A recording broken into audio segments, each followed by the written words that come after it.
Okay, today we're going to be making a fig cookie, and the first thing I got to do is make the dough. And the dough is actually fairly simple. It's just 2 sticks of softened butter, 1 box of cream cheese at room temperature,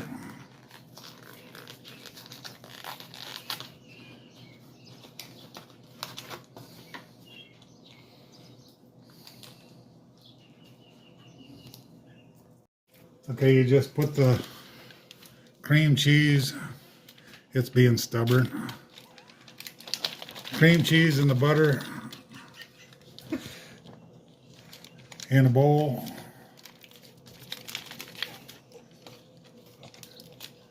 It's a pain in the butt. Okay, then you just cream that together.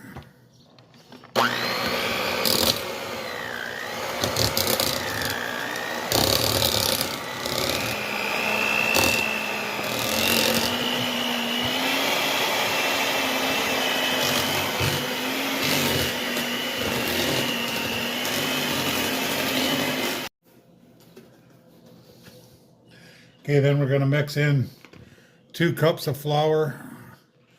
I'll do 1 cup at a time.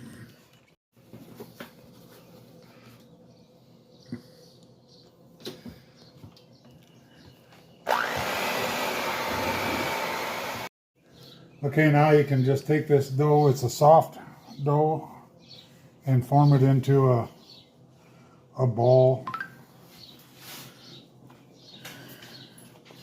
Just get it all put together.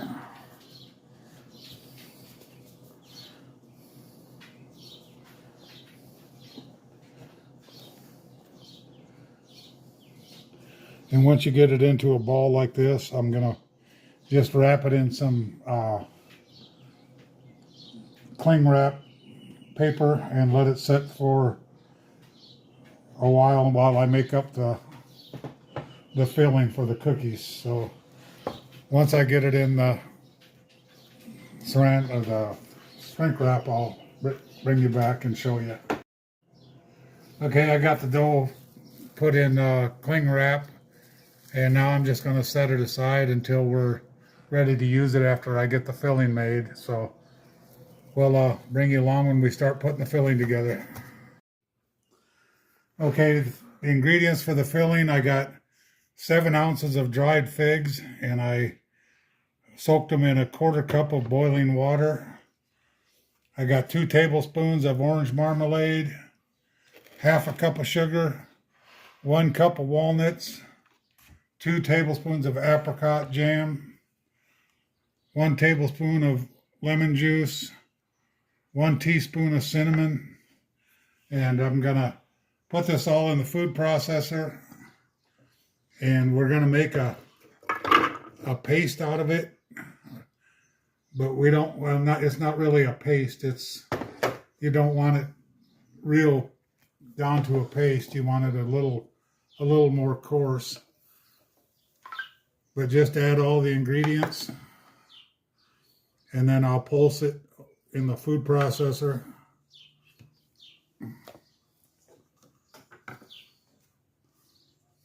Ready? Okay, now I'm just gonna pulse this. Like I say, I don't want it to a paste. I want it kind of just a coarse grind.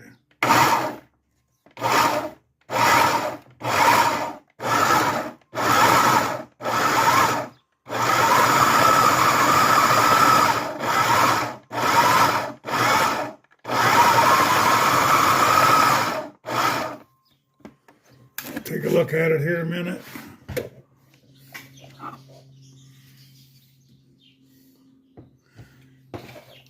Yeah, that's about the consistency I want with it. Maybe just a hair more. Okay, I think that looks pretty good. We're gonna go with that. Now I'm gonna put this back into just a regular mixing bowl, because it'll be easier to use when I start putting it in the dough. Okay, now we're going to get our dough ready to put the filling in it. So you just take your bowl. If you don't have a mat like this, you can just put some flour on a surface so it don't stick, just a little bit. And I'm gonna cut this in half, and then I'm going to cut that in half again, and in half again, and then I'm going to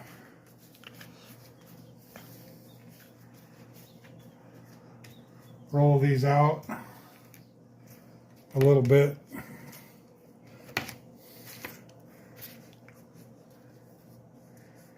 And then I'm going to cut that into 4 pretty equal slices, if I can here.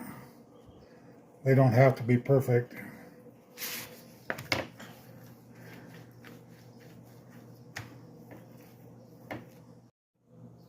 Okay, after I got my dough all cut into pieces, I rolled them all up into balls. You want them about equal size so they cook pretty evenly. But then you just take the dough, put it in some flour, and place it on your mat. And you want to spread this out to 3 to 4 inches around. 4 inches a little better if you can get it there. But you just put it in the palm of your hand and take a spoonful of the fig filling, put it in there,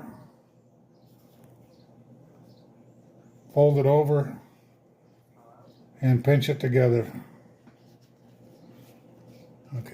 Okay, I only got one done here, but after you get it folded over and crimped together, just take a fork and crimp the edges down, and poke a little hole in the top so it has an air vent. And then when I get the rest of them done, we'll show you what they all look like. Okay, I got all the cookies made up on the sheet pan here, and then I'm going to just sprinkle the tops with some cinnamon and sugar. This is optional. You can use just white sugar, or you can use cinnamon sugar, or you don't have to use anything, but that's just what I'm doing. So we'll get them in the oven, and then I'll show you what they're like when they're done. Okay, I got the fig cookies out of the oven. I baked them at 350 for 25 minutes. And now I'm just letting them cool off, and then I'll transfer them to a cooling rack.